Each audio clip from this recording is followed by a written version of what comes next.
पुन्हा एकदा रावळपिंडी एक्सप्रेस शिवाय बघता तिसरा बॉल घेऊन आला, जोरदार आपटला आणि पुन्हा एकदा वीरेंद्र सेहवागने पाऊल पुढे घेतला आणि जोरदार सिक्स मारणार. एवढ्यात लाईट जाते आणि तुम्ही अशा वेळी ज्यांना शिवाय देता ती लोक म्हणजे आम्ही आहोत असे त्यांनी आम्हाला ओळख करून दिली. मग मलाही असं वाटतं कधी कधी एखाद्या विद्यार्थ्याला किंवा एखाद्या वाचकाला आपली लिहिलेली कविता, पेपरमध्ये आलेली कविता, पाठ्यपुस्तकात कवितेतला एखादा शब्द कळलाच नाही, त्यांनी वेगवेगळे डिक्शनरी घेतले त्यात पण अर्थ सापडला नाही, गुगल चाललं त्यात पण सापडला नाही, आणि अशा वेळी त्यांना ज्यांची आठवण येते ती लोक म्हणजे आम्ही आहोत की काय असं मला वाटू लागतं. परंतु तसं काही नसतं, कारण मराठी भाषा जी आहे ती वळवावी तशी वळते, समजून घ्यावी तशी ती समजून घेता येते, त्यामुळे असं काही नाही. आता मी तुम्हाला शॉर्टकट मध्ये म्हणजे मी साहित्य कसं लिहिलं यापेक्षा माझ्या आयुष्यात साहित्य कसं झालं अगदी 2 ते 3 मिनिटात सांगणार आहे, फक्त शांततेने एकदम सर्वांनी ऐकून घ्या. की तुम्हाला सांगितलं की माझं 2012 साली म्हणजे 2006 साली डीएड झालं, त्यानंतर मी कोकणामध्ये गेलो, माझा नंबर डीएड ला कोकणामध्ये लागला आणि मग घरी सोडून जाण्याचा प्रसंगच नव्हता. मग मी जेव्हा गेलो कोल्हापूर सोडलं, कोल्हापूर सोडल्यानंतर काय झालं की सगळं धुंदाट जंगल, त्या जंगलाची सवयच नव्हती, आपले तर सगळे वेळे बाबळे, आपले कुठेतरी इथे बाबळ तिथे बाबळ अशी सवय होती, भले काटा टोचला तरी समोरची घरं दिसायची. परंतु जेव्हा आम्ही गगनबावडा घाट सोडला तेव्हा मात्र मला भीतीच वाटायला लागली, कारण सगळं जंगलच, घाट पण एवढा उंचच्या उंच, म्हणजे एकटेतून जर माणूस उतरला का नाही तो कुठे गेला तेच समजायचं, म्हणजे घर पण जंगलातच. आता मात्र माझ्या मनामध्ये भीतीचा आबळ दाटून आलं होतं, मला भीती वाटायला लागली. फक्त त्या वाऱ्याला त्या ढगाला थंड वाऱ्याचा स्पर्श होणं बाकी होतं. आमच्या चुलत्यांनी ओळखलं होतं, चुलते माझ्यासोबत आले होते. आता याचं काय करणार, हा बोलतो घाबरलेला दिसतोय. आता आई वडिलांना कधी सोडलं नव्हतं, तेव्हा अचानक सोडून जायचं तेवढ्याला. आणि मग तेवढ्या एका बाईने मला प्रश्न विचारला. प्रश्न काय होता की बाल तू खैसून येलोस. आता बाल तू खैसून येलोस म्हणजे मला आणखी डोळ्याचं पाणी द्यायला लागलं. आता काय सुद्धा मला काय बोलायचं, कारण का ती कोकणी भाषेत तिने मला विचारलं बाल तू खैसून येलोस म्हणजे तू कुठून आलास. पुढे इष्टीतून खाली उतरलो आणि मग इष्टीतून उतरल्यानंतर वरती असा बोर्ड होता, यावा कोकण आपलं कसा, यावा कोकण आपलं कसा. आता आणखी बोर्ड वाजल्यानंतर मला भीती वाटायला लागली, आता सगळं असली भाषा असणार. म्हणजे बाहेर गेल्यानंतर मित्रांनो तुम्हाला सांगण्याचं तात्पर्य काय माहितीये का, आपण जेव्हा बाहेर जातो तेव्हा असंख्य अडचणी आपल्या सामोरे जावं लागतं. मग तिथे गेलो तिथली भाषा मला शिकावी लागली. कवटं म्हणजे अंडी, माहुरं म्हणजे मासं, कोरला म्हणजे खेकडा, आऊस म्हणजे आई, बापूस म्हणजे बाप, म्हणजे अशा प्रकारची भाषा. ह्यांका म्हणजे ह्यांका, त्यांका म्हणजे त्यांना. पण त्यांना राग झाला का नाही ती लोक अशी बोलायची, हा मेले मी तुका बघते, तुका काय वाटतो मी काय भंकच करतो काय, म्हणजे अशी त्यांची भाषा. म्हणजे हे पण शिकण्यासाठी मला 2 महिने गेले. त्यानंतर माझी नोकरीच लागली, ती मला कोकणामध्ये लागली. कोकणामध्ये दुसरी कुठं पालघरमध्ये. आणि पालघरमध्ये जेव्हा मी गेलो तेव्हा सुरुवातच अशी झाली माझी की तिथली भाषा वारली. आदिवासी लोक सगळे, म्हणजे आपलं राहणीमान त्यांचं राहणीमान पूर्ण वेगळं. आपण एकमेकाला कधी चिडवताना बोलतो बघा काही पण, आणि नेमकं ते आदिवासी लोकांची भाषा पूर्ण वेगळी होती, वारली भाषा होती. आणि मी शाळेमध्ये एक दिवस बसलो होतो आणि त्यांना माझी भाषा एक तर काहीच कळत नव्हती, मला त्यांची भाषा काही कळत नव्हती. आणि मग एक दिवस मधली सुट्टी झाली होती, गमत आहे का बरं का, एक दिवस मधली सुट्टी झाली होती आणि काही मुलांना कोण असते बघा शाळा बोलली का नाही जेवणाची, मग निवांत मग ते हातपाय धुवायला जाणार, निवांत मग ते जेवण दुसरे खेळत बसणार. मग शिक्षकांनी बोलवलं की मग ते मग तसंच झालं. काही मुलांनी काय केलं की बोरिंगवरतीच हातपाय धुवत बसले होते. मला बाकीच्या मुलांना म्हणलं त्यांना बोलवले, त्या मुलांना काय कळेलच मी काय म्हणतो ते. पण नंतर परत मी त्यांना बोललो अरे त्यांना बोलवले, मग त्यांना कळलं यांना असं सांगायचंय की त्यांना बोलवले. मग ते एक मुलगा काय म्हटलं माहितीये का, ओय गुरुजी वारला. आता मला सांगा ओय गुरुजी वारला आपल्याला जर बोललं म्हणजे त्याचा अर्थ काय होतो, गुरुजी गेले, मगाशी तर भेटले, साफसफाई करून घेतली, आमच्या घरी चहा पिऊन गेले, कोणी म्हणून मगाशी तर सरांच्या आमशी बोलले, उद्याचं नियोजन केलं त्यांनी परिपाठाचं. आणि मग अशा प्रकारे माझी गंमत झाली पहिल्यांदा. आणि मग अशा प्रकारे मग ओय नांगून येणार म्हणजे बघून येणार, ओय ओगेश बसा ना, शांत बसा ना, म्हणजे त्यानंतर पार्टनर जो होता तो अहिराणी होता. अहिराणी म्हणजे खानदेशी भाषा. मग तो म्हणायचा सचिन तळे तू जाऊ नकोस, तळे तो पाणी पडस, म्हणजे पाणी पडस म्हणजे तिकडे पाऊस पडतोय ती भाषा. नंतर भाजीवाला होता तो भोजपुरी, त्यांची भाषा वेगळी आहे तुम्हाला माहिती. आपण सर म्हटलं ते सर्व म्हणतात, अरे वो सर्वा, अरे ऐसे कैसे अकेले शकेले फिरते घुमते रहोगे, अरे आदिवासी कुछ करणे है का नाही, म्हणजे त्यांची भाषा वेगळी. त्यानंतर जे रूम मालक होते ते गुजराती, राहायचो गुजरातमध्ये, नोकरी करत महाराष्ट्रामध्ये. ओय केम छो, मजा मजेने, म्हणजे कसं आहे तू मजेत आहे ना. आणि परत आपण एक 2-3 कसं म्हणतो तसं एकडो दकडो तिकडो, मी त्यांची वेगळी भाषा आली.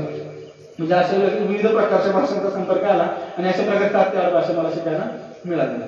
आता महत्वाचं ते सांगण्याचं तात्पर्य काय माहितीये का तुम्हाला? मी काय सांगितले, कारण माझ्यासमोर बऱ्यापैकी शाळेतली मुलं आहेत आणि शाळेतल्या मुली आहेत. तर आपण जेव्हा बाहेर जातो तेव्हा भीती आपल्याला एक असते की माझा नंबर विदर्भात लागला की काय, माझा नंबर कोकणात लागला की काय, माझा नंबर इकडे खानदेशात लागले काय, मराठवाड्यात लागले काय.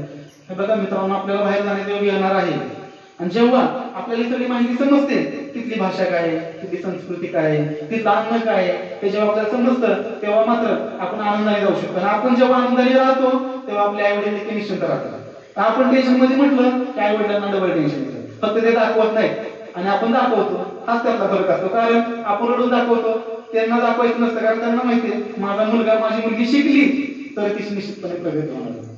आणि अशा प्रकारे आता प्रत्यक्ष मी माझ्या व्याख्यानाला सुरुवात करतो. तर सर्वप्रथम मी आपल्या सर्वांना आवाहन करतो की आपल्यापैकी कोणीतरी पुढे येईल का? आपल्यापैकी कोणीतरी पुढे येईल का?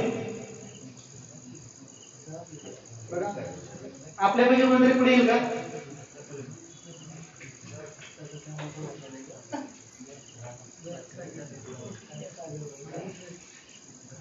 आणि आपल्यापैकी कोणतरी पुढे या. कुणी येत आहे का पुढे? आपल्यापैकी कुणी एखादी पुढे या. बघा मी सिंपल प्रश्न काय केलाय की आपल्यापैकी कुणीतरी पुढे या.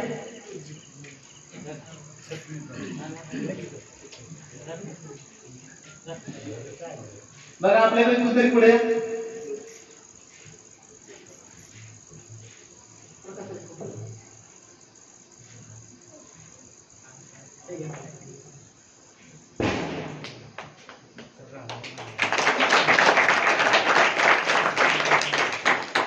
जोरदार टाळ्या तेवढी पुन्हा एकदा.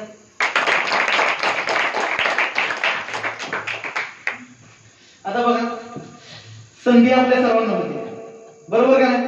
पण तुमची संधी आपल्या समोर दुसरा कोणीतरी घेऊन याल. मित्रांनो, आपलं आयुष्य देखील असं. आता हा प्रयोग करण्यामध्ये तात्पर्य काय की प्रत्येकाला काही बनण्याची संधी आहे, फक्त आपल्या मनात असणारी भीती आपल्याला ती संधी घेऊ देत नाही, आपल्याला पुढे जाऊ देत नाही.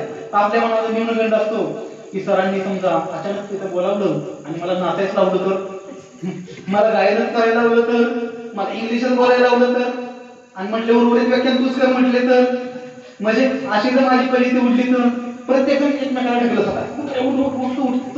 प्रत्येकाला वाटायचं की शेजारच्याने उठावं, आपल्याला उठायला नको. म्हणजे संधी प्रत्येकाला होती, पण तुम्हाला वाटतं तिने उठावं हिने उठावं. कारण का? आपल्यामध्ये क्षमता होती का नाही? उठून प्रत्येक जण पुढे येऊ शकत होता. म्हणजे जगातली प्रत्येक गोष्ट मिळवण्याची प्रत्येकामध्ये ताकद आहे, परंतु आपला स्वतःवरती विश्वास नाही की मी पुढे जाऊन मी करू शकतो. 100% करू शकतो, 100% तुम्ही करू शकता. फक्त आपल्या मनामध्ये प्रत्येकाच्या मनावरती भीतीच्या भावनांचा आबळ दाटून आला की नेमकं माझ्यावर संकट आलं तर मी काय करू, लोक मला हसले तर, माझी परिस्थिती झाली तर. होऊ द्या. ज्यांनी पुढे गेलेत ना, जे पुढे लोक यशस्वी झालेत ना, त्यांच्या अगोदर फजिती झालेली, लोक त्यांनाच हसलेले आणि हसणारे नव्हे. ज्यांना लोक हसतात ना तेच इतिहास घडवतात, आणि जे हसले होते का नाही तो त्यांचा इतिहास परत वाचत असतात. म्हणजे शहाणा होण्यासाठी. लक्षात आलं का तुमच्या सगळ्यांच्या? म्हणजे महत्वाची गोष्ट आहे, म्हणजे आपल्या मनाला मर्यादा आपण घातलेली की मी हे करू शकत नाही, माझ्या ती ताकद नाही. माहित असतं आपल्याला मी करू शकतो, परंतु लोकांचा विचार आपण करतो. जग काय म्हणतंय, मला लोक हसतील का, त्याचा आपण विचार केला. एक शास्त्रज्ञ असतो, एक शास्त्रज्ञाने काय केलं, काचेची पेटी घेतली आणि त्या काचेच्या पेटीमध्ये ना पाणी टाकलं. पूर्ण काचेची पेटी पाणी टाकलं आणि बरोबर मध्ये एक काच ठेवतो, म्हणजे निम्म पाणी इकडं निम्म इकडं. आणि काय करतो माहितीये का, एका साईडला एक मासा सोडतो. आता मासा सोडल्यामुळे मासा काय करतो माहितीये का, बरोबर त्या मध्ये काचेला धडकायचा माघार, काचेला धडकायचा माघार यायचा. असं 6 महिने चालतं. आणि मग तो शास्त्रज्ञ काय करतो, ती काच हळूच काढून घेतो. पण गंमत काय होती माहितीये का तुम्हाला, तो मासा पुन्हा जिथं काच ठेवली होती की नाही तिथूनच माघार, कारण त्याने असा अंदाज बांधला होता की इथं काच आहे, त्याच्या पुढे आपलं विश्व नाही. आणि आपल्या मनाचं देखील असंच आहे, आपल्या मनाचं देखील असंच आहे की आपण ठरवलंय की मी हे करू शकत नाही, मी ते करू शकत नाही, मला हे जमणार नाही, मला ते जमणार नाही. म्हणजे बघा की आपल्यामध्ये प्रत्येकामध्ये क्षमता आहे. जर आपण ठरवलं तर आपण सरपंच होऊ शकतो, आमदार होऊ शकतो, खासदार होऊ शकतो, मंत्री होऊ शकतो, राष्ट्रपती होऊ शकतो, क्लासरूम ऑफिसर होऊ शकतो, ग्रामसेवक होऊ शकतो, पोलीस होऊ शकतो, PSI होऊ शकतो, कलेक्टर होऊ शकतो.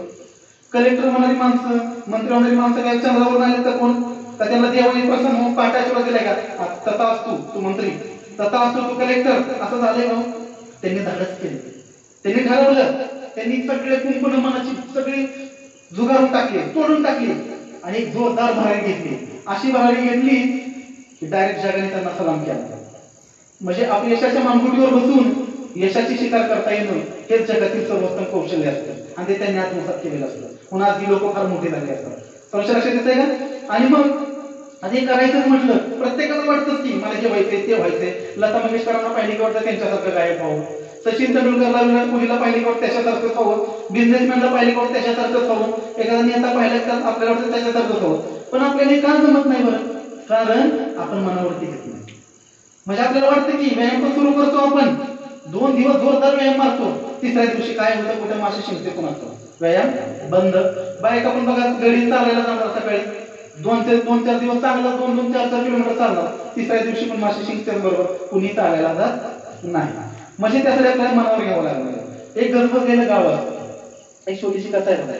एक गजबजलेलं गाव असतं आणि त्या गावामध्ये एक धनाढ्य असा म्हणजे श्रीमंत असा शेठ राहतात. त्या शेठला एक सवय असते, त्या शेठला एक सवय असते की घोडे खरेदी करायचे आणि घोड्याच्या शर्यतीमध्ये भाग घ्यायचा. असाच एका घोड्यांच्या बाजारात तो जातो, कारण त्याला घोडे खरेदी करायचे असते. अनेक प्रकारचे घोडे तो पाहतो, अर्थात त्याला त्याची जाण असते. तेवढ्यात एक व्यापारी त्याला ओळखताना ऐकू येतं की मनावर घेतलं तर एका तासात 500 किलोमीटर, मनावर घेतलं तर एका तासात 500 किलोमीटर, मनावर घेतलं तर एका तासात 500 किलोमीटर. तो म्हणतो एका तासात 500 किलोमीटर असला कसला घोडा आहे? तो त्या व्यापाऱ्याकडे जातो आणि म्हणतो काय रे हा घोडा कितीला आहे? तो म्हणतो 2 लाख रुपये. हे घे 4 लाख रुपये म्हणतो.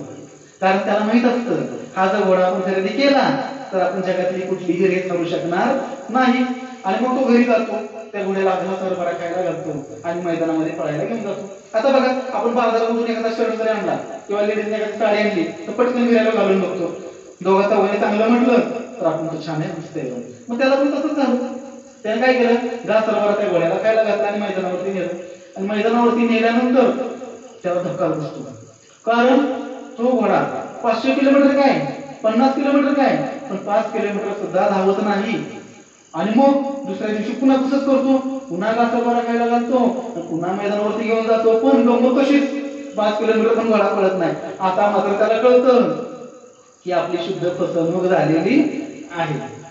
मग तो पुन्हा आठवडी बाजारामध्ये जातो, त्याच व्यापाऱ्याकडे जातो आणि त्याला म्हणतो काय रे तू तर मला बसवलं होतं, तू तर बोलला हा घोडा 500 किलोमीटर जायला का तासात आणि हा घोडा तर 5 किलोमीटर पण पळत नाही. तो व्यापारी म्हणतो शेठ मी काय बोललो होतो ते तुम्ही नीट ऐकलं नाही.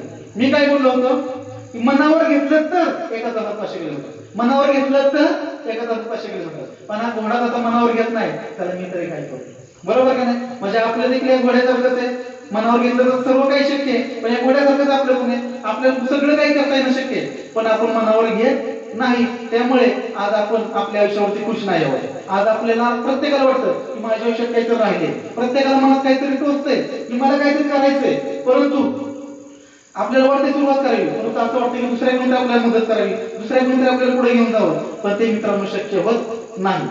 आता दुसरं म्हणजे आपल्या सर्वांना माहिती आपण एखादं टार्गेट ठेवतो, एखादं ध्येय ठेवतो, त्याकडे वाटचाल करतो, कष्टही करतो, परंतु काहीतरी होतं आणि आपलं लक्ष विचलित होतं.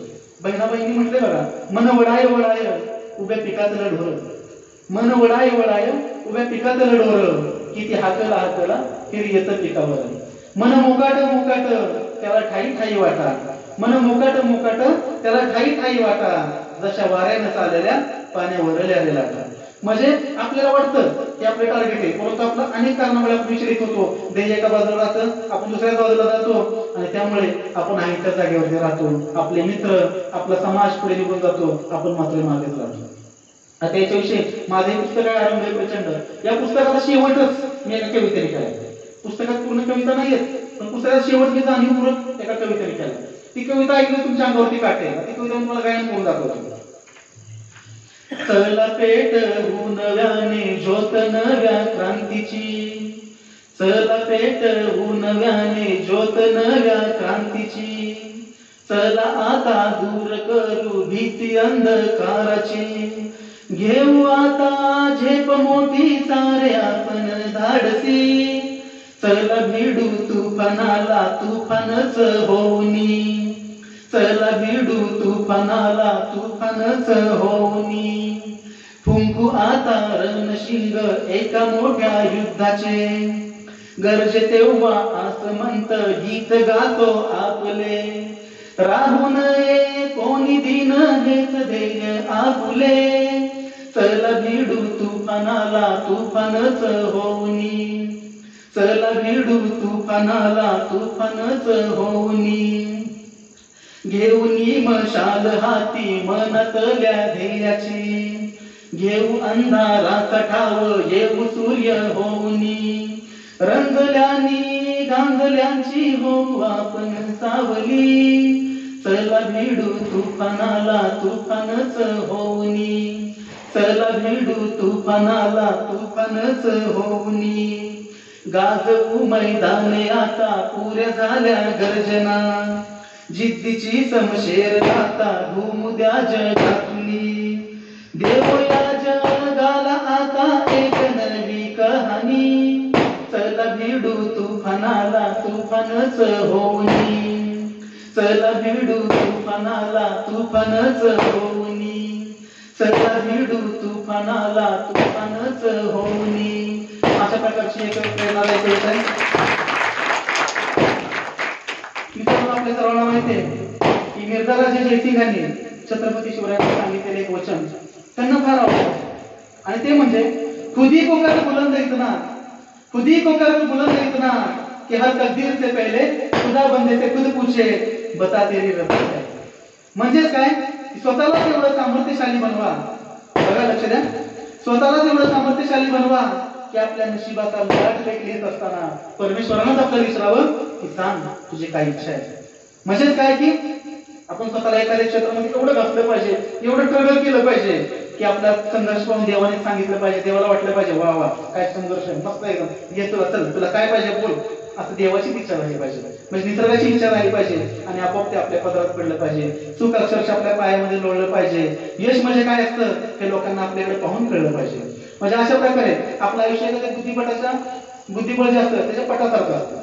त्यामध्ये बघा 64 घर असतात, आणि त्यामध्ये काय असतं की घोडा 4 पावलं 2.5 पावलं चालतो, उंट काय करतो तिरका चालतो, हत्ती सरळ चालतो. म्हणजे आपलं आयुष्य देखील असंच असतं मित्रांनो, की आपल्याला कळलं पाहिजे 2.5 पावलं कुठे चालायचे, माघार कधी घ्यायची, तिरकी चाल कधी करायची, हत्तीसारखं पुढे कधी जायचे, वज्रासारखी कशी चाल करायची, आणि सर्वात महत्वाचं म्हणजे प्यादा बनून राजासोबत झुंजत शेवटचं घर कधी पूर्ण करायचंय, जेणेकरून तुम्हाला सगळ्यांना माहितीये शेवटचं घर पूर्ण केलं की प्याद्याचा उजेड होतो. म्हणून म्हणावं असं वाटतं, म्हणजे आपला संघर्ष पाहून प्रत्येकाला असं वाटलं पाहिजे की जगाच्या या पटावरती एक प्यादं चालत होतं, जगाच्या या पटावरती एक प्यादं चालत होतं, नजरा चुकत सर्वांच्या लक्ष आपलं गाठत होतं. शेवटच्या घरात आलं तेव्हा प्यादं आता उजेड होतं, शेवटच्या घरात आलं तेव्हा प्यादं आता उजेड होतं, बेफाम ताकद घेऊन राजालाही नाचवत होतं. मात झाली, खेळ संपला, पण प्यादं आपल्या तसेच होतं. नवा डाव म्हणला तेव्हा प्यादं पुन्हा प्यादच होतं, प्यादं पुन्हा प्यादं होतं.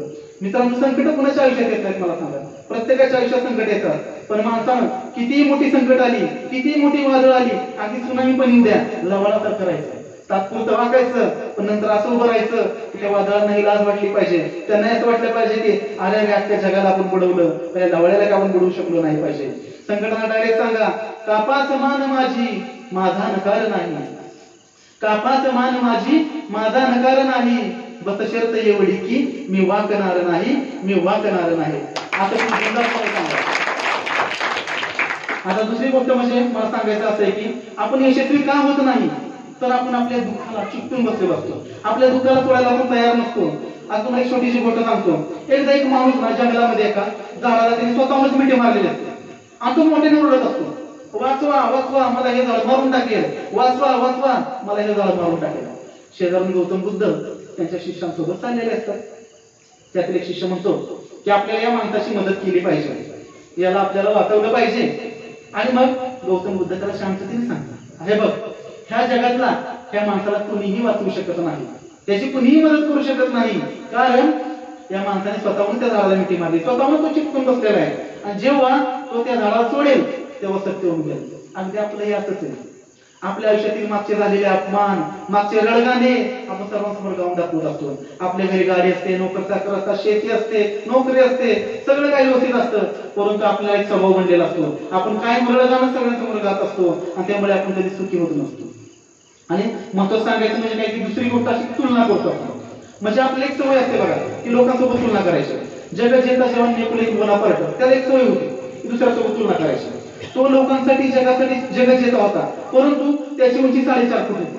आणि त्या 4.5 फूट उंचीमुळे काय व्हायचं, त्याच्यासमोर एका तगडा भिकारी जरी उभा राहिला का नाही त्याला वाईट वाटायचं. अरे अरे मी या भिकाऱ्यासारखा का नाही, आणि भिकाऱ्याला वाटायचं मी नेपोलियन बोनापार्ट सारखा का नाही. म्हणजे बघा कोण कोणत्या बाबतीत भिकारी आहे त्याचा आपण विचार केला पाहिजे. आपण देखील आपला विचार केला पाहिजे आपण नक्की कोणत्या बाबतीत भिकारी आहोत, कोणत्या बाबतीत आपण मागे. भिकाऱ्यात म्हणजे मागे असणार ते काय आपण त्याचा शब्दशः अर्थ घ्यायचा नसतो. आणि मग आपण मागे नेमकं कशात आहे ते आपण पाहिलं पाहिजे असं मला वाटतं. आणि मग दुसरी गोष्ट अशी बघा, एक अशी मजेशीर गोष्ट आहे की दुसऱ्यांचं राहणीमान म्हणजे शेजारच्यांचं राहणीमान प्रगती त्यांचं शिक्षण पाहून एक माणूस फार वैतागलेला असतो. मग तो काय करतो, एका मंदिरात जातो आणि म्हणतो आज देवाला काय करायचं सगळं मागून घ्यायचं. शेजारच्यांची सारखीच प्रगती होती, एकदा गाडी घे, एकदा शेती घे, कुठं जागा घे, बंगला बांध. त्याला फार टेन्शन आलेलं असतं, फार त्याला काळजी पडलेली असते. आणि मग तो काय करतो, एका मंदिरात जातो आणि तिथं तपश्चर्याला बसतो. अशी कणगोर अशी तपश्चर्या करतो, मनापासून तपश्चर्या करतो आणि त्याला देव प्रसन्न होतो. देव म्हणतो हे भक्ता मी तुला आता प्रसन्न झालेला आहे, तुला जे पण काही मागायचंय ते मागून घे, उद्या पाठी घे. मग तो एकदम कुडकुड्या मारतच घरी जातो, भली मोठी यादी तयार करतो, कारण त्याने बघितले असते शेजारच्यांकडे काय काय, मग शेजारच्यांपेक्षा जास्त मागण्यासाठी भली मोठी यादी तयार करतो आणि ठरल्याप्रमाणे तो मंदिरात पहाटे जातो. मग काय होतो, पुन्हा एकदा तपश्चर्याला बसतो. ठरल्याप्रमाणे देव देखील पुन्हा येतो. देव म्हणतो हे भक्त आता तू डोळे उघड, मी आलेलो आहे. तो डोळे उघडतो, देवाला म्हणतो देवा लवकर उरका लवकर, मी आता मोठी यादीच काढून आणली आहे. देव म्हणतो हे बघ तुला मी सगळं काही देईन पण माझी एक अट. देव म्हणतो भक्त तू काय अट आहे, त्याला असे आश्चर्य वाटतं. तो म्हणतो हे बघ देव काय म्हणतो बघा की तू जे पण काही मागशील त्याच्या दुप्पट तुझ्या शेजारच्याला मिळणार. आता झालं का म्हणतो, ज्या शेजारच्या नाकावर टिचून सगळं काही मागायचं होतं त्याला जर दुप्पट मिळणार असेल तर काय विकत. मग तो काय करतो, विचार तेव्हा म्हणतो थांबा थोडंसं माझा विचार करू द्या. त्याच्या आता अतिशय तणाव वाढलेला असतो, त्याला टेन्शन आलेलं असतं. आणि मग तो विचार करतो आणि अचानक त्याच्या चेहऱ्यावरती हास्य येतं, अचानक हसायला लागतो आणि देवाला म्हणतो देवा आय एम रेडी, मी तयार आहे. मग देवाला सांगतो देवा माझा एक हात घालून टाका. त्याचा एक हात जातो, शेजारच्याचे आपोआप 2 हात जातात. देवा आता माझा एक पाय घालून टाका म्हणतो, त्याचा एक पाय जातो, शेजारच्याचे दोन्ही पाय जातो. आणि मग म्हणतो देवा आता काय करा माझा एक डोळा घालून टाका. देव त्याचा एक डोळा घालून टाकतो, शेजारच्याचे दोन्ही डोळे जातात. आणि मग तो आणखी विचार करत असतो उत्साहाने की अजून काय मागता येईल, मग शेजारच्याचा आणखी वाटोळ होईल. म्हणजे आपलं सुख आपला आनंद शेजारच्या दुःखावर आहे, दुसऱ्याच्या दुःखावरती आपला आनंद अवलंबून आहे. समोरचा व्यक्तीचा आनंदात असेल तर आपल्याला दिवसभर करमतच नाही, बरोबर का नाही. म्हणजे एखाद्याला एखादी मोठं जास्त मिळी चुकून, म्हणजे एखाद्या लग्नामध्ये लाडूची पॉकेट वाढत असतात, एखाद्याला एक पॉकेट जास्त मिळतं म्हणून काही जण टेन्शन मध्ये असतात, ह्याला कसं काय डबल भेटलं, मला काय जास्त भेटलं. म्हणजे अशा प्रकारे आपलं वैचारिक स्तर आज खाली गेलेला आहे. म्हणजे सांगण्याचं तात्पर्य काय आपल्याला की आपलं सुख आपला आनंद दुसऱ्याच्या दुःखावरती अवलंबून आहे. आणि त्यामुळे अनेक प्रकारचे आजार, अनेक प्रकारचे रोग आज आपल्यापर्यंत येत आहेत. आणि सगळ्यात महत्वाचा फॅक्टर तुम्हाला सांगणार मी, भावकीपासून कुणीही सुटलेला नाही. म्हणजे सीता मातेला अग्निपरीक्षा द्यायला लावणारी भावकीच होती, ज्ञानेश्वरांना आणि त्यांच्या कुटुंबाला वाळीमध्ये टाकणारी देखील भावकीच होती. रामायण मला सांगा, रामायण तर घडलं पण महाभारताचं युद्ध ते देखील भावकीमध्ये झालेलं होतं. जगद्गुरु तुकोबरायांची गाथा इंद्रायणी नदीमध्ये बुडवणारी ही देखील भावकीच होती. सगळ्याला कळतंय का. आणि त्यानंतर सगळ्यात महत्वाचं आणखी मला अलीकडच्या काळातलं सांगतो आणखी की छत्रपती शिवरायांना स्वराज्य निर्माण करत असताना सर्वप्रथम विरोध कोणी केला असेल तर तो पण भावकीनेच केला होता. त्यामुळे आपण 3400 इतिहासाचं पुस्तक काढून पाहिलं, त्यामध्ये एक धारा आहे स्वकीय शत्रूंचा बंदोबस्त. अस्वकीय म्हणजे कोण आपले, मग त्यांना महाराजांना देखील भावकीने विरोध केलेला होता. म्हणजे तुम्हाला सांगतो की असा जगात एक पण माणूस सापडत नाही की आमची भावकी एक नंबर आहे असं म्हणणारे की माणूस सापडत नाही. म्हणजे आमची भावकी कशी भांगार आहे हे सांगताना अख्खा दिवसच्या दिवस माणसाला पुरत नाही. बघा तुम्ही एखादी बाई कधीच काय बोलत नाही, एखादा पुरुष कधीच काय बोलत नाही, पण त्या नुसता भावकीचा विषय काढायचा. अरे आपल्या भावकीबद्दल काय बघा, दिवसभर तो बोलणार टॉप ते पण पाणी प्यायला द्या नका देऊ, जेवायला देऊ नका, पण सगळ्यांचे A to Z तुम्हाला प्रसंग असेल सारखे असेल सगळं सांगणार तुम्हाला. थोडक्यात असं का की आज एवढी आपली जीवाभावाची माणसं आपल्याच अंगावरती का उलटलेली आहे. असं का व्हायला लागले की भावकीतली माणसं आपल्याच अंगावरती यायला लागली. तर तुम्हाला सांगतोय, नुकताच एक सर्वे झाला. त्या सर्वेमध्ये असं झालंय की जगातले 80% आजार हे केवळ दुसऱ्याची प्रगती, दुसऱ्याचं राहणीमान, दुसऱ्याचं शिक्षण न बघवल्यामुळे होतं. कळलं का तुम्हाला? म्हणजे बीपी, डायबिटीस, हायपरटेन्शन. दिवसभर विचार करत बसतात काय माणसं, त्याने गाडी का घेतली असेल, त्याच्या पोराने जमीन घेतली, त्याच्या पोराचं लग्न झालं, आमचं मामलात करते अजून असं, बरोबर का नाही? त्याच्या पोराला ट्रक भरून सामान दिलं, आमच्या घरी फक्त 5च भांडे दिलेत, तरी पण सून आमच्या ऐका नाही. एक जण काय म्हणला की त्यांची सून चहा घेऊन येते, तेवढं कर पदर घेऊन येते. एक जण म्हणला तुझी सून तेवढं तरी करते, म्हणजे माझी सून मला चहा देत नाही. म्हणजे प्रत्येकाचं टेन्शन वेगळं आहे. म्हणजे भावकीतलं सगळ्यात मोठं रामायण काय माहितीये का, की भावकीने कुणालाही सोडलेलं नाही. एवढी महान व्यक्ती यांना सोडलेलं नाही. मग आपण तरी कोण आहे? परंतु तरीही या लोकांनी एवढं छळलेलं असूनही त्या लोकांनी समाजसेवा सोडली का? जरी मी त्यांचा मार्ग सोडला असता तर छत्रपतीचं स्वराज्य आपल्याला पाहायला मिळालं असतं का? ज्ञानेश्वरी आज आपल्याला पाहायला मिळाली असते का? तुकोबांची गाथा आज आपल्याला वाचायला मिळाली असती का? बरोबर का नाही? आणि महाभारतातले आदर्श विचार आज आपल्याला पाहायला मिळाले असते का? कधीच नसते वाचायला मिळाले. त्यामुळं भावकी जरी वाईट असेल, सगळी भावकी वाईट नसते. भावकीतले काही फक्त थोडेसे नाचते कांदे असतात, त्यांच्याकडे दुर्लक्ष करायचं. कारण त्यांना जवळ घेतलं की आपण पण नाचून जाऊ शकतो, त्यामुळे त्यांच्याकडे दुर्लक्ष करायचं. जे मागे आहेत त्यांना हात द्यायचा आहे, आणि जे पुढे जास्त असतील त्यांचा हात धरून पुढे जायचं, आपल्याला पुढे जायचं आहे. आता तुम्हाला त्यातली एक गोष्ट सांगतो की रमेश नावाचा एक व्यक्ती असतो, तो एसटी महामंडळामध्ये कंडक्टर असतो. भाग्यातला की सगळं काय का तुम्ही की रमेश नावाचा व्यक्ती असतो आणि तो कंडक्टर असतो, आणि त्याला 2 मुली असतात. त्यातल्या मोठ्या मुलीचं नाव वीणा असतं, आणि तो त्या दोन्ही मुलींना फार छान शिकवत असतो. त्यातली जी मोठी वीणा असते का नाही, ती एमपीएससीचा अभ्यास करत असते. मग तिला तहसीलदार व्हायचं असतं, आणि मग अख्ख्या गावाला हेवा वाटायचा, द्वेष वाटायचा की रमेश त्याला 2 मुली असूनही इतकं छान त्यांना शिक्षण देतोय, त्यांची प्रगती करतोय. आणि अचानक काय होतं, त्यांच्या सुखाला कुणाची नजर लागते, आणि मग एक दिवस रमेशवर आर्थिक गैरव्यवहाराचा आरोप होतो आणि त्याला सस्पेंड केलं जातं. आता एवढं काही जळणाऱ्या भाऊकीच्या हाती आईतच पोलीस सापडलं होतं. आता ती भाऊकी रमेशला छळू लागली होती. रमेशला जेव्हा गरजेच्या वेळी त्यांनी पैसे दिले होते तेव्हा ते पैसे मागू लागले मुद्दाम त्याच्या मुलींसमोर. घरी येऊन त्याला जेवत्या ताटावरती पैसे मागू लागले, त्याला आमचे पैसे दे, त्याचं जेवण बंद कर, तू जेवतोय ना, आम्हाला झोप लागत नाही. पण त्यांची मुलीला वीणाला म्हणणार, वीणा आता तू तहसीलदार होणार वाटतं, तहसीलदार झाल्यावर आम्हाला विसरू नको बरं का, साहेब झाल्यावर आम्हाला विसरू नको बरं का. म्हणजे असे टोमणे मारायचे, येतात असले टोमणे मारायचे, चालल्या वाटतं साहेब मॅडम असे टोमणे मारायचे. आता मग ते एक दिवस काय झालं, ते मीना समोरच तिच्या वडिलांचा दोघा ठिकाणी अपमान केला. आमचे पैसे दे, तुला मुलीला शिकायला पैसे आणि आमचे पैसे देत नाही, काय नाही, एवढे चोरलेले पैसे ठेवले कुठे तू? रमेश प्रामाणिक असतो, पैसे चोरलेले नसतात. अतिशय मुलींच्या डोळ्यामध्ये अश्रू येतात, त्याच्या डोळ्यामध्ये अश्रू येतात. मुलगी काय करते मीना माहिती का, बापाच्या डोळ्यातले अश्रू पुसते आणि म्हणते पप्पा आता रडायचं नाही, आता आपण लढायचं. ह्या तुमच्या अश्रूची शपथ घेऊन सांगते, सगळ्यांना उत्तर देणार, पण असं उत्तर असणार की जगाकडे ते आदर्श असणार. आणि विना मग अभ्यासाला लागते. खरोखर तिने अभ्यास सुरू केला, दिवस रात्र एक करते आणि जोरदार अभ्यास सुरू करते. आणि मग परीक्षा येते, परीक्षा पण छान देते, आणि झालं काय, अपेक्षेप्रमाणे जो कष्ट करतो त्याला यश मिळतं. वीणा तहसीलदार लागली. वीणा तहसीलदार झाल्यावरती गावाने तिचा सत्कार ठेवला, आणि मग सत्कार केल्यानंतर तिला सुरुवातीला विचारलं, तिथल्या सरपंचांनी तिला विचारलं की तुझ्या यशाचं रहस्य कोणाला देते, तुझ्या यशाचं नेमकं रहस्य काय? वीणा म्हणते मी सांगणार, परंतु माझ्या मनोगताच्या शेवटी सांगणार. मग सगळ्यांचे भाषण वगैरे होतात, वीणाचं पण भाषण होतं, आणि शेवटला वीणाचं भाषण येतात. आणि मग वीणा सांगते, मगाशी मला सरपंच साहेबांनी प्रश्न विचारला तुझ्या यशाचं रहस्य नेमकं काय? तर तुम्हाला सगळ्यांना वाटत असेल की आई वडील, हो आई वडील तर आहेत, निश्चितपणे आहेत, परंतु त्यांच्यापेक्षाही माझ्या यशाला खरं श्रेय जातं ते माझ्या भाऊकीला. तर त्यांनी जर आम्हाला छळलं नसतं, एखादा टोमणे मारले नसते, आम्हाला त्रास नसता दिला, तर मी आधीपर्यंत पोहोचू शकले नसते. त्यामुळे माझ्या सगळ्या यशाला माझ्या श्रेयपणात जातं, सगळ्या भाऊकीत जातं. जोरदार टाळ्यांचा एक कडकडाट होतो, आणि विशेष म्हणजे तिथं टाळ्या वाजवायला ती सगळी भाऊकी देखील उपस्थिती असते. ह्याच्यापेक्षा मोठं उत्तर काय असू शकतं का? असू शकेल का? मला सांगा तुम्ही. कधीच असू शकत नाही.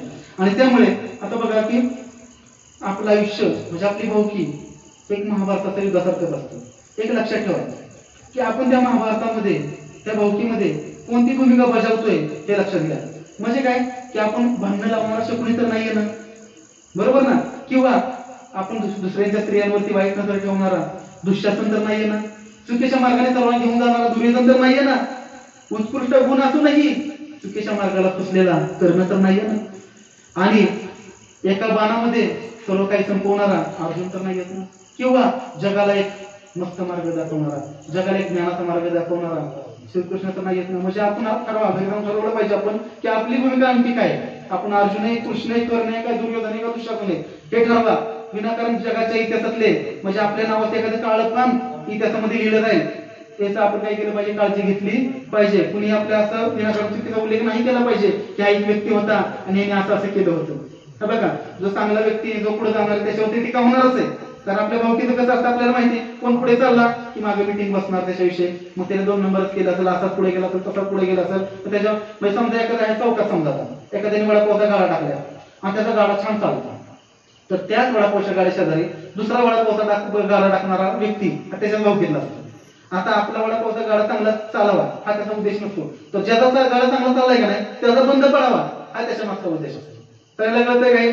म्हणजे त्यामुळं आपण सर्वांनी एक काळजी घेतली पाहिजे की आपण भावकीमधली विलग करू नये. म्हणजे काय की एक भावकी हा एक असा आजार आहे, असा रोग आहे की वेगवेगळ्या जगातल्या अतिशय मोठ्या महारोगांना औषध निघाले. अगदी कोरोनाला पण लस निघाली, पण भावकीला आजपर्यंत औषध निघालेलं नाही आणि ते शक्य पण नाही. मग ह्याला करायचंय की आपल्याला एक सोशल डिस्टन्स ठेवायचं, सामाजिक अंतर. जास्त कोणाच्या जवळ जायचं नाही आणि लांब पण जायचं नाही. कारण माणसाला किती जरी मोठा झाला तरी त्याचा शेवटचा प्रवास भावकीच्या खांद्यावरूनच असतो. सगळ्यांना कळतंय का. आता पुढे जात असताना सगळ्यात महत्त्वाचा मुद्दा म्हणजे आपला दृष्टिकोन. दृष्टिकोन असा पाहिजे की मी हे करू शकतो. म्हणजे घटना सर्वांसाठी बघा, सुख दुःख सगळे प्रसंग एकसारखे असतात. आता गणेशोत्सव आहे, गणेशोत्सवाबद्दल सगळ्यांचं मत एकसारखं असू शकत नाही. एखाद्या वेळेस काय आता 11 दिवस आपल्याला आता खाता येणार नाही, एखाद्या वेळेस वा मस्त एकदम वातावरण भक्तिमय झाले, आता माझ्या आयुष्यामध्ये मी काहीतरी घेईन की जेणेकरून मला पुढे जाता येईल. म्हणजे अशीच 2 मुलं असतात, त्यांचं कॉलेज जीवन संपलेलं असतं आणि ते एका पार्टीमध्ये जातात. आता कॉलेज जीवन संपलेल्या मुलांना पार्टी नवीनच असते, मग त्या पार्टीमध्ये गेल्यावरती म्हणतात आता की आपण या पार्टीमध्ये सगळी मजा घ्यायची, त्या पार्टीमध्ये सगळं एन्जॉय करायचं आणि मगच आपण काय करायचं, घरी जायचं. मग ते पहिल्या लाईन मध्ये बसतात ज्या पुढच्या VIP लोकांसाठी मांडलेलं असतात. आणि मग प्रमुख पाहुणे येतात आणि तेवढे सगळे लोक चिडतात त्यांच्यावरती, काय रे तुमची लायकी का म्हणतात पुढच्या लोक बसण्याची, इथं तर VIP लोक बसतात, तुम्ही कसं काय आला इथं बसायला. तुम्हाला धक्के मारण्याच्या अगोदर तुम्ही चालते होता. त्या मुलांना भीती वाटली, धक्के मारण्याच्या अगोदर काय झालं, ती मुलं पटकन निघून गेली. आता बाहेर गेलं तर त्यांना फार वाईट वाटलेलं असतं, अपमान झालेला असतो. त्यातले एक जण म्हणतो आता मी जगात आयुष्यात कुठल्याही पार्टीला जाणार नाही, म्हणजे माझा कोणी अपमान करणार नाही. दुसरा मित्र म्हणतो आता मी असं काहीतरी करून दाखवणार की प्रत्येक पार्टीमध्ये मला प्रमुख पाहुणा करून दाखवतील. त्यातला पहिला मित्र आयुष्यात कधी कुठल्या पार्टीला गेला नाही, तो सामान्य आयुष्य जगत राहिला. दुसरा मित्र जो होता तो एका मोठ्या कंपनीचा मालक झाला आणि त्यामुळं ती कंपनी जगप्रसिद्ध कंपनी असते, प्रत्येक कार्यक्रमात हक्काची खुर्ची मिळू लागलेली होती. त्यामुळे मित्रांनो दृष्टिकोन आपण प्रत्येक घटनेकडे पाहण्याचा वेगळा असला पाहिजे. संकट सगळ्यांनाच असतात, वादळ सगळ्यांसाठी येतात, परंतु त्या वादळांना भिडायचं का त्यापुढे वाकायचं हे आपण ठरवायचं असतं. आणि त्यामुळे तुम्हाला सांगण्याचं तात्पर्य असते की आपण वाचन केलं पाहिजे. आता वाचन कशासाठी करायचं की जेव्हा बघा काही माणसं काही एखाद्या विषयावरती बोलत असतात आणि जुनी माणसं बघा त्या काळात वाचनाचे स्रोत कमी होते पण त्या माणसांना अनुभव भारी होता. ती माणसं जर बोलायला लागली महाभारताचे विषय वगैरे खूप स्टोऱ्या सांगता येतात, परंतु आता आपण एवढं शिकलेलो आहोत पण ते माणसं बोलायला लागलं आपला मेंदू बधीर होतो, आपल्याला सुचत नाही त्या माणसांकडे बोलायला, कारण आपलं वाचनच नाही. आपलं वाचन नाहीये कारण पुस्तकं माणसाला रद्दी होण्यापासून वाचवतात. बघा मी काय सांगतोय, पुस्तकं माणसाला रद्दी होण्यापासून वाचवतात. आपण पुस्तकं वाचली पाहिजेत कारण आपली विचारशक्ती जर मोठी करायची असेल, आता हे सगळे मोठे मोठे राजकारणी तुम्ही पाहिले, मोठे मोठे उद्योगपती पाहिले तर हे पुस्तक वाचतात. आता माझे आरोग्य प्रचंड पुस्तक आहे का नाही, तर सर्व आता 13-13,500 प्रति गेले, पण सर्वात जास्त पुस्तक घेणारे लोक कोणीच माहिती का तुम्हाला, हे डॉक्टर, इंजिनियर, राजकारणी आणि उद्योगपती. त्यांच्या गाडीवर तुम्हाला दुसरं काय दिसणार नाही, त्यांच्या गाडीवर तुम्हाला पुस्तकं दिसतील. एखादी ते ब्रेकिंग न्यूज लावून देतात टीव्हीला, त्यांच्या नावाची ब्रेकिंग न्यूज लागते आणि आपण दिवसभर बघत बसतो आणि ते लगेच पुस्तक उघडतात आणि ते पुस्तक वाचत बसतात. आपण म्हणतो साहेबांनी फार मोठी खेळी केली, साहेबांची खेळी आम्हाला कळेना, नाहीच कळणार. साहेबांची खेळी आपल्याला कधी कळू शकत नाही कारण साहेबांचं वाचन असतं आणि आपण दिवसभर मोबाईलवर टीव्ही समोर बसलेलो असतो. आपली बुद्धीवर नियंत्रण टीव्हीने मिळवलेलं असतं, दिवसभर आपण विचार करत असतो. साहेब मात्र पुस्तक वाचत असतात, त्या पुस्तकातून ते वेगवेगळ्या खेळी शिकत असतात की कुठल्या प्रसंगात कसं वागलं पाहिजे. तेव्हा पुस्तक एकदा आपण वाचली का नाही की आपला शब्दसाठा वाढतो, विचारशक्ती वाढते आणि तुम्ही जे पण काम करताय, उदाहरणार्थ तुम्हाला काय व्हायचंय, बिझनेसमॅन व्हायचं, नोकरी मिळवायची, तर तुमची विचारशक्ती व्यापक होते. विचारशक्ती व्यापक झाली की आपण फार मोठे होतो. आता दुसरा बघा, एक अतिशय मोठा एक जागतिक समस्या झाली ती म्हणजे सोशल मीडिया. सोशल मीडिया सगळ्यांना माहिती आहे, फेसबुक, व्हॉट्सअप, ट्विटर किंवा जे आहे ते सगळे अक्षरशः वैतागले. आता मला सांगा की असं कधी आपलं झालंय का की आपण बाजारात गेलो, बरं काय आणायचं विसरून गेलो, ह्या रूम मधून त्या रूम मध्ये जातो, पण 1 तासभर आठवतच नाही आपण इथं का आलोय. आपण चष्मा शोधत असतो, 1 तासभर शोधतो, पण नंतर कळतं आपला चष्मा आपल्या डोक्यावरती सगळं कळतं काही. आणि एका मॅडमचं तर असं झालं, त्या बँकेत नोकरीला होत्या आणि बँकेत नोकरीला असताना त्या मुलाच्या शाळेत गेल्या. त्यांच्या लक्षात राहिलं नाही की आपण बँकेमध्ये तरसला. म्हणजे अशा प्रकारे काय झालं की माणसाच्या आता विचारशक्ती खुंटलेली आहे, म्हणजे स्मरणशक्ती कमी झाली आहे. आता बायकांचं बघा की आपला जो पदार्थ बनवा येतोय तो पण ते काय करतात, युट्यूबवरती बघतात. आता मुलाला एखाद्या फंक्शन काढा येते तरी पण तो युट्यूबला होतो, म्हणजे आपल्याला मोबाईलची सवय झाली. मुलींचं एक पालक माझ्याकडे आले होते, ते मला सांगत होते की आमची मुलगी टॉयलेटमध्ये पण मोबाईल वापरते. टॉयलेटमध्ये जाताना मोबाईल घेऊन जाते. आपल्यातले किती जण तरी असे असू शकतात, पण त्या टॉयलेटमध्ये अतिशय घातक विषाणू असतात. ते विषाणू एकदा मोबाईलवर बसले का नाही, ते मोबाईलचे टेम्परेचर तापमान जे असतं का नाही, ते विषाणूंना पोषक असतं, त्याला चिटकूनच बसतात ते. आणि ते टॉयलेटमध्ये विषाणू अतिशय घातक असतात आणि ते सगळ्या घराला मोठा रोग पसरवतात. त्यामुळे हा मोनोफोबिया नावाचा एक रोग आहे. मोनोफोबिया म्हणजे काय माहितीये का, एखादा माणूस समजा झोपलाय आणि तो झोपल्यानंतर जेव्हा जाग येते तेव्हा तो पहिल्यांदा काय शोधेल, मोबाईल शोधतो. बायका पोरं निघतात आणि काय करतो, पहिला मोबाईल शोधतो. त्याला फार भारी वाटतं, बायका पोरं दिसल्यानंतर तुला आणखी बरं वाटतं. म्हणजे त्याला मोबाईल शिवाय काय सुचतच नाही. एक लेडीज होती, मी एकटीने एकदा प्रवास करत होतो आणि एका लेडीजने काय केलं, एका मुलाकडचा मोबाईल घेतला. ते जरी मोबाईल त्याने आईलाच एक वाजवली जोरात धक्क्याने. तिला काय सुचेना, मी पण घाबरलो, सगळे प्रवासी घाबरले. हे काय झालं, छोटा मुलगा 4 वर्षाचा, आईला तिने वाजवली. आईला सुचेनाच काय करावं, पण आई त्याला काहीच करू शकले नाही, कारण त्या मोबाईलची सवय तिनेच त्याला लावली होती. उदाहरणार्थ काय, आई स्वयंपाक करते, बाळा हे घे मोबाईल. मोबाईल घेतला की तिला आपलं स्वयंपाक चालते, बाळ किती विषय बघते ते बघतच नाही. नुकसान झालेल्या सर्वेनुसार बघा, नॉर्वे, नेदरलँड, स्वित्झर्लंड ह्या देशांनी मोबाईलवरती लहान मुलांना बघण्यास बंदीच घातली. दाखवायचंच नाही मोबाईल त्यांना. ऑनलाईन शिक्षण पण त्यांना द्यायचं नाही वयाच्या 5 वर्षापर्यंत. असं का, तर त्यांना एक सर्वे सापडला की मुलांचं डोकं बधीर व्हायला लागलं. म्हणजे मुलांचा मोबाईल घेतला ते असे सुन बसतात, त्याला काही कळतच नाही, सुचतच नाही. म्हणजे विचारशक्ती त्यांची कमकुवत होते. दुसरं म्हणजे त्यांचे डोळे जायला सुरुवात झाली. चष्मा लागला ती गोष्ट परवडली, पण त्या लहान मुलांना वयाच्या 4-5 वर्षी डोळे जायला लागले मुलांचे. त्यानंतर ती मुलं वेड्यासारखी करायला लागली, त्यांना सुचेनाच काय करावं होते. त्यामुळे त्या मुलांचं काय केलं, त्यांनी मोबाईलवरती बंदी आणली.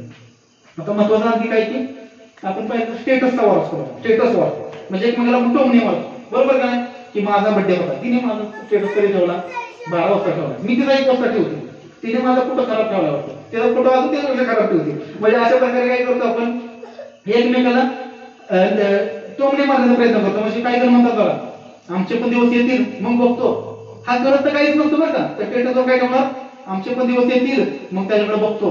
पण अजून काय, आमचं पण हे चाललंय ते चाललंय. असली माणसं काहीच करत नसतात. जो केवळ स्टेटस ठेवतो का नाही, तो स्टेटस ठेवत राहतो, त्याच्यातून काही मोठं घडू शकत नाही. म्हणजेच काय की मोबाईलवर स्टेटस ठेवून स्टेटस निर्माण करायचा नसतो, तर आपला स्टेटस तयार करून जगाला स्टेटस दाखवायचा असतो, जेणेकरून जग आपल्याकडे टाळ्या वाजवेल. म्हणजे काय की आपण जसे नाही आहोत तसं आपण या ठिकाणी मोबाईलवरती दाखवण्याचा प्रयत्न करतो. म्हणजे मी नाहीच तसा, तरी तो आपण दाखवण्याचा प्रयत्न करतो. महत्वाचं काय झालं माहितीये का, या मोबाईलमुळे सगळ्यात महत्वाचा तोटा काय झालाय, मुलं आपल्या आईवडिलांशी संवादच साधत नाही. ज्या आईवडिलांनी त्याला या घ्यायची उचा घास, हा घे खाऊचा घास, त्याला सोबत बसून मांडीवर बसून घास खाऊ घातलेले असतात, तीच मुलं मोठी झाल्यावरती मोबाईल घेऊन बसतात. आई वडील शेजारी आशेने बघत असतात, आई टोपले घेऊन बसलेले असते, माझं पोरगा आता बोलेल मग बोलेल, पण पोरगा मात्र मेलेल्या मड्यासारखं ते मोबाईलवरती बघत असतं. मला तर भीती अशी वाटते की निसर्ग आपला काय करतो, की ज्या अनावश्यक गोष्टी आहेत त्या आपल्या कट करतो. म्हणजे पहिले बघा शेपटी होती, माणसाला कट केली, अंगावरती केस होते घालून टाकले, आणि आता असं झाले होते एवढंच लागते आपल्याला, डोळे एवढं. मला ते बाकी सगळं गायब करतो का काय कोणा अशी मला भीती वाटायला लागली. लक्षात आलं का तुमच्या, म्हणजे आई वडील शेजारी बसलेले असतात. आई वडिलांना जर काय हो, तुम्ही 1 रुपया देऊ नका, त्यांच्या फक्त संवाद साधा, त्यांना बोलण्यासारखं दुसरं कोण नाहीये.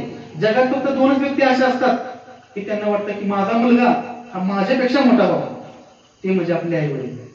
आई वडिलांशिवाय असं कल्पना कुणीच करू शकत नाही. लक्षात आलं का, मुलं आपण काय सांगतो प्रत्येक बघा की जगामध्ये केवळ 2च व्यक्ती अशा असतात की त्यांना असं वाटतं की माझा मुलगा किंवा माझी मुलगी माझ्यापेक्षा मोठी होईल, ते म्हणजे आपले आई वडील. आणि दुसऱ्या बाकीच्या नाही वाटू शकतं, परंतु वेळेनुसार किंवा काही प्रसंगानुसार त्यांच्या भावना बदलू शकतात, पण आई वडिलांच्या भावना कधीच बदलत नाहीत मित्रांनो. त्यामुळं आपल्या आई वडिलांना वेळ द्या, त्यांची दुःख समजावून घ्या.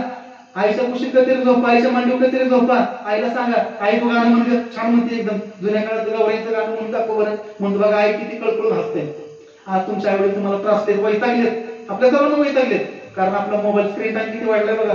दिवसभर आपण मोबाईल बघत बसतोय. थोडा वेळ भेटला की मोबाईल, थोडा वेळ भेटला की मोबाईल. शेजारी राहत असतो मित्र, एक मिनिट मध्ये असते, झोपताना सांगतो गुड नाईट, तो सांगतो गुड नाईट. 2 महिने त्याच्यावर आपली भेट नसते. म्हणजे अशा प्रकारे आता आपल्याला या ठिकाणी विचारांना आपल्या ग्लानी आली. त्यानंतर क्रयशक्ती आपली, प्रोडक्टिव्हिटी आपली कमी होत चालली. म्हणजे आपण दिवसभर पडून राहतो, मग त्यामुळे आपण कामच करत नाही जास्त. आईवडिलांना गाडी मोटर चालू करणे, जातो की करतो की आडवा माणूस काय त्यामुळे सुटायला सुरुवात झालेली आहे. आणि त्यामुळे काय झाले, आपल्या देशात पण एक पर्याय नुकसान होऊ लागले. त्यामुळे आपण ठरवलं पाहिजे की संध्याकाळी 7 बघा मुलं अभ्यास करतात का नाही, संध्याकाळी 6ला मोबाईल कपाटावर टाकून द्या, ठेवून द्या सायलेंट करून. संध्याकाळी 8 पर्यंत मोबाईल बघणार नाही, असा घराचा नियम करा. तुमची पण सवय जाईल आणि त्या मुलांची पण जाईल. अहो माणसं बधीर व्हायला बधीर मोबाईलमुळे. माणसाला विचार काय करावं कळतच नाही. म्हणजे असं एखादा निर्णय घ्यायची वेळ आली का नाही, समजा एखाद्याचं लग्न जमवायचं, मग त्या लग्नासाठी काय काय लागतं, त्याला सुधारतच नाही, काय करावं थांब मी फोन करून विचारतो, थांब युट्यूब वरती बघतो. म्हणजे लग्नासाठी काय काय लागतं, गणपती बसवायचा आहे, गणपती बसवायला काय काय लागतं ते सुद्धा माणसाला कळत नाही. म्हणजे आपल्याला विचारशक्ती काय झाली, बधीर झाली आपल्याला. म्हणजे विचारच करता येईना आपल्याला. अशा प्रकारचे आपण काय झालं आता मागे पडायला लागलेलो आहे. आणि आता महत्वाचं काय माहितीये का, की जगामध्ये जर आपल्याला टिकायचं असेल तर आपण स्वतःला अपडेट केलं पाहिजे. अपडेट म्हणजे काय, की आता आपण 4थ्या औद्योगिक क्रांतीच्या टप्प्यावरती आहोत. पहिली तो औद्योगिक क्रांती काय झाली, की चाकाचा शोध लागला. दुसरी काय झाली, छपायंत्राचा शोध लागला. तिसरी काय झाली, कॉम्प्युटरचा शोध लागला. आणि आता डिजिटल क्रांती आहे, AI, आर्टिफिशियल इंटेलिजन्स. म्हणजे काय, की तुमच्या घरी येणारा डिलिव्हरी बॉय असेल तो रोबोट असेल, तुमच्या शाळेमध्ये शिकवायला येणारा शिक्षक असेल, तुमच्या घरी येणारा पोलीस, गाडीमध्ये पोलीस नसेल तो AI असेल, म्हणजे रोबोट असेल. त्यानंतर तुम्हाला मग डॉक्टरचं काय, डॉक्टर मग तुम्हाला तपासणारा रोबोटच असेल. मग तुम्हाला बाकीच्यांचं काय, मग सगळे क्लासरूम ऑफिसर पासून अगदी देश चालवणारा पण काय रोबोट आहे का काय कोण असं मला वाटायला लागले. म्हणजे 4थी औद्योगिक क्रांती अतिशय भयानक आहे. आणि यामध्ये जो व्यक्ती, जो मुलगा, जी मुलगी टेक्नॉलॉजी शिकून घेईल, नवनवीन बदल जगामध्ये घडतायत ते स्वीकारून घेईल, शिकेल, तोच त्यामध्ये टिकणार आहे. बाकीच्यांनी स्वतःमध्ये बदल जर नाही केला तर त्याचं काही खरं नसणार आहे, तो युजलेस असणार आहे. म्हणजे जगासाठी काही कामाचा नसणार आहे, त्याला नोकरी नसणार, काय नाही आता बोलत घेणार आहे. आणि बाकीच्यांचं काय असणार, तो युजफुल राहील, त्याला जॉब असणार आहे.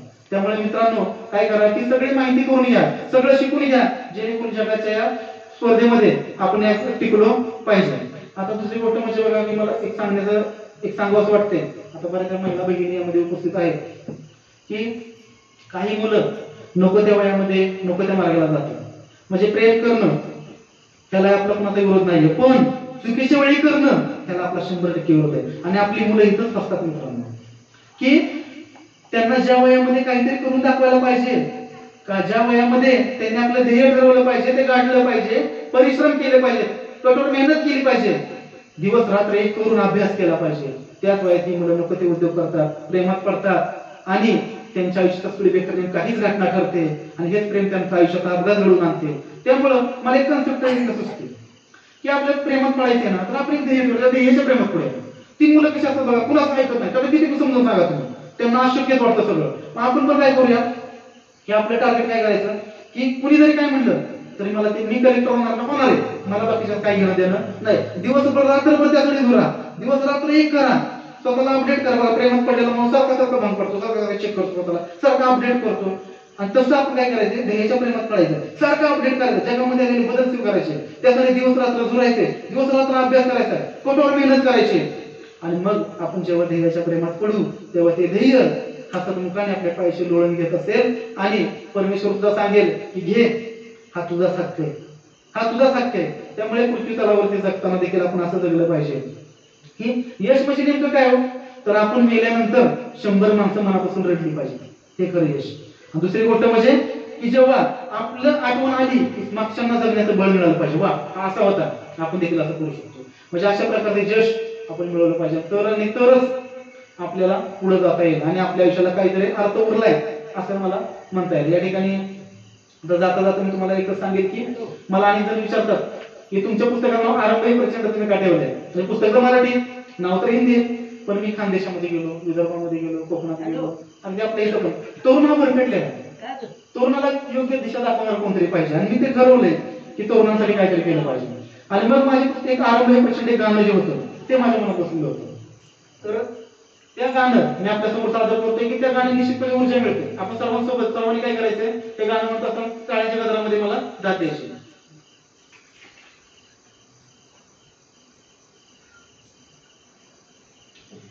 सगळे तयार? आरंभ है प्रचंड बोले मस्तकों के झुंड आज जंग की घड़ी की तुम गुहार दो।